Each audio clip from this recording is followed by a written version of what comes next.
आप सभी का हार्दिक स्वागत है। दोस्तों, क्या आपने कभी सोचा है कि आपके भीतर ऐसी कौन सी शक्ति छिपी है जो आपको हर चुनौती का सामना करने और असंभव को भी संभव बनाने की क्षमता देती है? आज हम भगवान कृष्ण के एक ऐसे गहन रहस्य पर बात करेंगे जो हमें अपने अंदर के दिव्य स्वरूप को पहचानने और जगाने के लिए प्रेरित करता है। हम अक्सर अपनी पहचान अपने शरीर, अपने मन, अपनी भावनाओं या अपनी सामाजिक भूमिकाओं तक सीमित कर लेते हैं। हम खुद को कमज़ोर, अपूर्ण और सीमित मानते हैं। लेकिन भगवान कृष्ण भगवद गीता में हमें एक गहरे सत्य से परिचित कराते हैं कि हम सिर्फ ये शरीर या मन नहीं हैं, बल्कि हम परमात्मा का ही एक अंश, एक दिव्य आत्मा है। भगवद गीता के 15वें अध्याय पुरुषोत्तम योग में भगवान कृष्ण कहते हैं, ममैव अंशो जीवलोके जीवभूतः सनातनः मनः षष्ठानींद्रियाणि प्रकृतिस्थानि कर्षति। अर्थात इस जीवलोक में मेरा ही सनातन अंश जीव बना है, जो मन सहित छहों इंद्रियों को प्रकृति में स्थित होकर आकर्षित करता है। इस उपदेश का क्या अर्थ है? इसका मतलब है कि हम सभी के भीतर भगवान का एक अंश है, एक दिव्य चिंगारी है। हम अनंत शक्ति, ज्ञान और आनंद से परिपूर्ण हैं। लेकिन अज्ञानता और माया के कारण हम अपनी इस वास्तविक पहचान को भूल जाते हैं और खुद को सीमित मानने लगते हैं।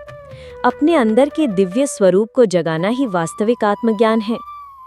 तो अपने अंदर के इस दिव्य स्वरूप को कैसे जगाएं? भगवान कृष्ण के उपदेशों से हम 3 प्रमुख बातें सीख सकते हैं। आत्मज्ञान का अभ्यास, यानी अपने वास्तविक स्वरूप को पहचानना। अपने आप से प्रश्न पूछें, मैं कौन हूँ? मेरी वास्तविक प्रकृति क्या है? ध्यान, आत्मचिंतन और शास्त्रों का अध्ययन आपको ये समझने में मदद करेगा कि आप शरीर और मन से परे हैं। आप एक शाश्वत, शुद्ध आत्मा हैं।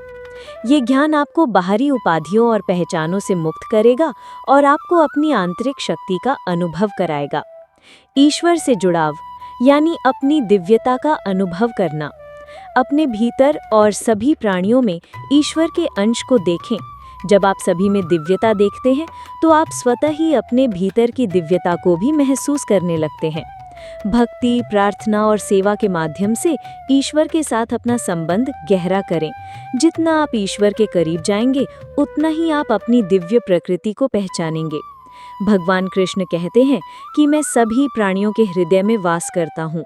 ये विश्वास आपको अपनी आंतरिक शक्ति से जोड़ता है।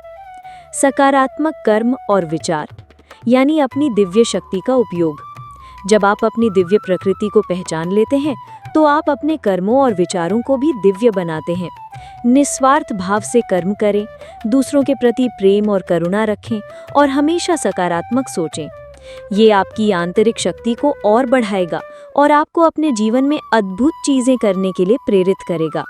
आपकी सृजनात्मकता, आपका साहस और आपका प्रेम इसी दिव्य स्वरूप से प्रवाहित होता है।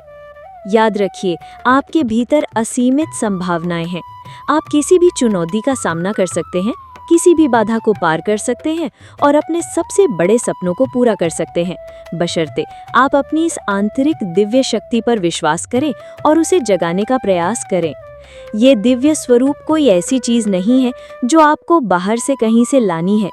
ये पहले से ही आपके भीतर मौजूद है, बस उसे पहचानना और सक्रिय करना है।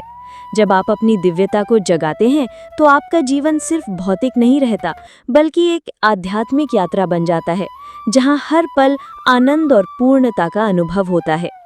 तो दोस्तों, आइए आज से ही भगवान कृष्ण के इस गहन उपदेश को अपने जीवन का हिस्सा बनाएं। अपने अंदर के दिव्य स्वरूप को पहचानें, उस पर विश्वास करें और उसे जगाएं। आपका जीवन निश्चित रूप से रूपांतरित हो जाएगा। आपको ये वीडियो कैसी लगी और आप अपने अंदर के दिव्य स्वरूप को कैसे महसूस करते हैं, हमें कमेंट करके ज़रूर बताएं। आपके अनुभव दूसरों को भी प्रेरित कर सकते हैं। अगली वीडियो में हम भगवान कृष्ण के एक और प्रेरक उपदेश के साथ मिलेंगे।